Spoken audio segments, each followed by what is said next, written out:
thought I'd do a little vlog on sounds.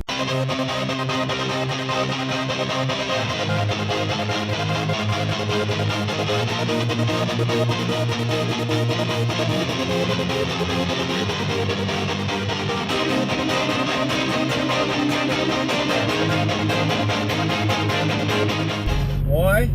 I got a couple of questions from the old interwebs about some different, I guess, options for intakes on the car, mostly around the short ram intake, cold air intake, that kind of stuff. So I thought I'd chuck up a quick vlog, just a little bit of, I guess, my thoughts about it. These are not tried, tested, educational thoughts. These are more just my experiences of the different options and what I think. So first one was cold air intake versus short ram intake.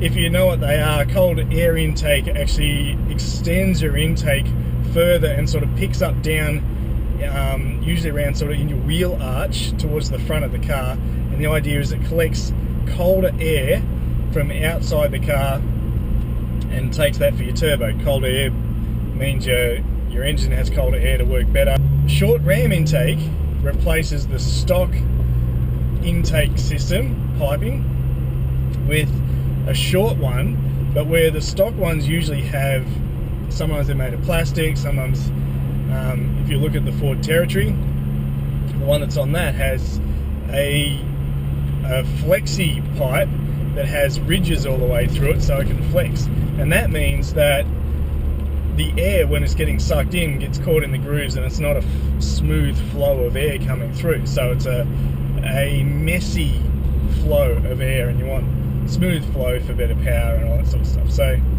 that's the short ram intake. Makes that shorter, makes it a much smoother, nicer piece of modification awesomeness. And both those, short ram and cold air, both end up generally with a pod filter on the end. Now, sound wise, they're both going to sound good. A pod filter sounds, in my opinion, sounds heaps better than a panel filter.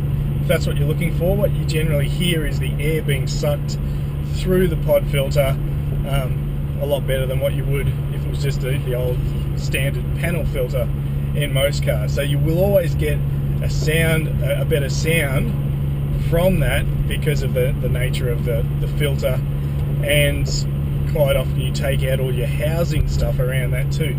Sometimes you can put your housing back on, but even just because the pod filter versus panel, just you get a better sound. So as far as performance goes, both have their benefits. The cold air intake obviously is designed to pick up cold air. The experience I've had in Australia has been that besides our roads being pretty average, we get a lot of rain at times, and because of the rain and the nature of it, when we go through, especially with the MPS platform, when you go through a decent puddle, the cold air intake can pick up some of that water and clog up the intake. Air can't get through it, your car will stall and won't start. So you get this hydrolock kind of thing where the water's blocked it all up and you just got to let it all evaporate before your car runs. So there's been multiple occasions in and around Sydney of that happening on cars with cold air intake options for the MPS. The short ram intake though, obviously it doesn't pick up from down the front end of the car. It doesn't extend a pickup pipe really low, so that's not an issue anymore. So there's no issues with the short ram intake with that one, but it's once again you're then picking up air from inside the engine bay, so there could be a difference in heat for that application. Now, I guess everyone's welcome to their own opinions. I'm okay with that. Everyone has their own ideas and thoughts on this stuff, and that's cool. So I'm just voicing mine, I guess, in that.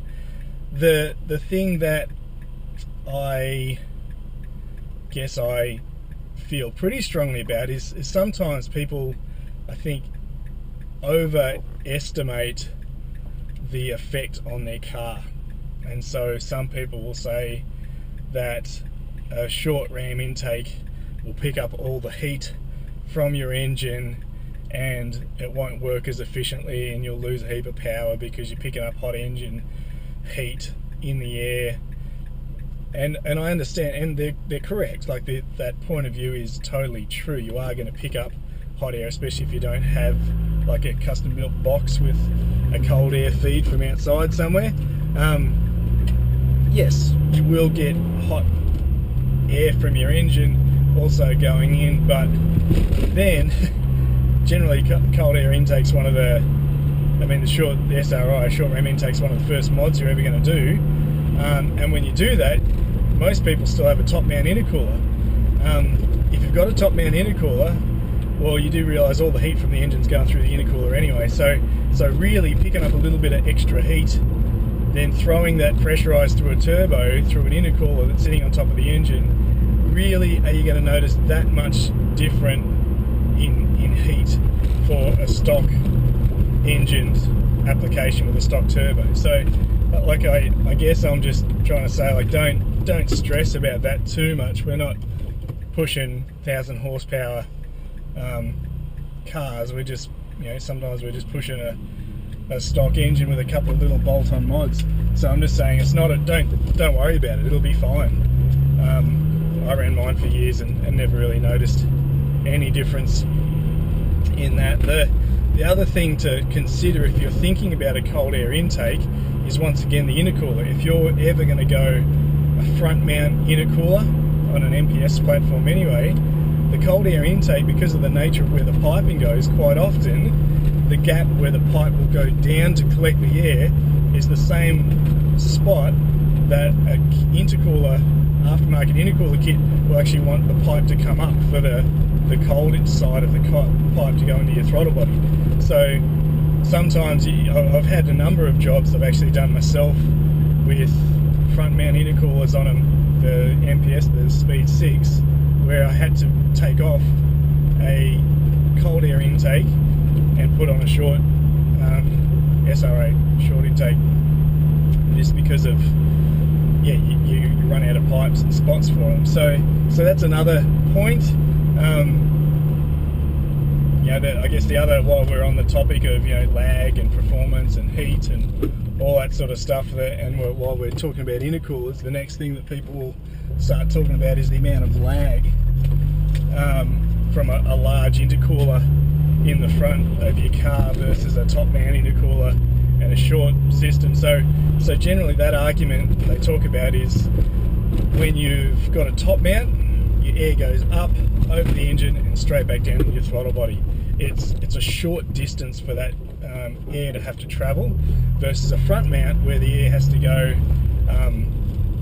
generally from the turbo all the way across, all the way down to the front of the car, all the way through your giant intercooler at the front of the car, all the way then around the other side of the car and bend back and then come back into your throttle body.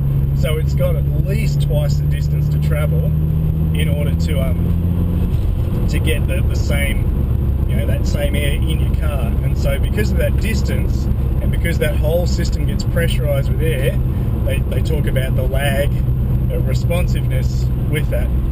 And I guess, once again, I'd just say, look, the cars, like, it's true. Once again, it's totally true.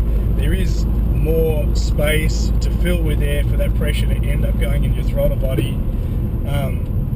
But with a stock application, with the cars we're driving, you're really not going to be noticing it as a daily unless you start doing track days and really looking for those fractions of a second when you're boosting it around every single corner and doing a lot of high speed sort of stuff. It's not going to be a big issue.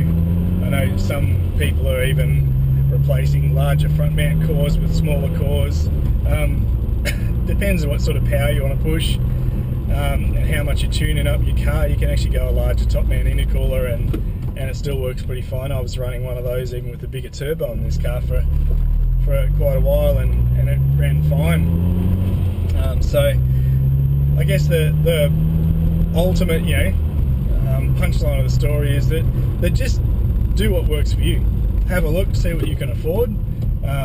If you're just doing some light mods and a couple of bolt-on things, short ram intake, bigger top man intercooler, chuck your fuel pump in, get your access port happening, and a dump pipe, and you've got a really nice bolt-on set of stuff there. If you want to upgrade the turbo, then you can do that as well, and it's a nice mild kind of bolt-on unit you'd have there. You'd have heaps of fun for a really long time.